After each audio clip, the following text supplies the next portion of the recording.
Welcome back. In today's class, you'll learn how to perform transactions using the USSD. Performing transactions using USSD simply means Unstructured Supplementary Service Data. Typically, this involves the following steps.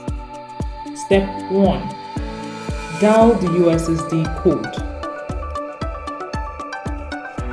Dial the USSD code provided by your bank or service provider. It usually starts with star and ends with hash. For example, *737 hash. Step 2. Select option.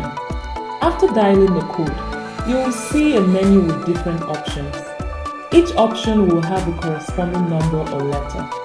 Reply with the number or letter that corresponds to the transaction you want to perform. Step 3. Enter details.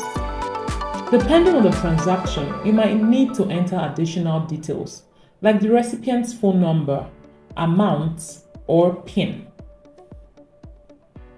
Follow the instructions on the screen and input the required information.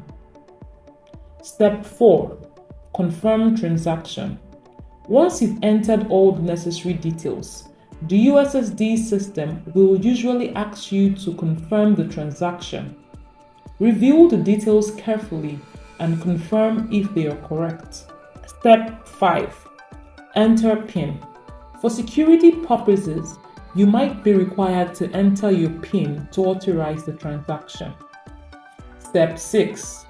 Transaction completion. After confirming and entering your PIN, the transaction will be processed. You'll receive a confirmation message on your phone indicating whether the transaction was successful or not. We've come to the end of this class. Remember to always keep your PIN and other sensitive information confidential and never share them with anyone. Also, ensure that you are performing transactions through a secure network to prevent unauthorized access to your information. See you in the next class.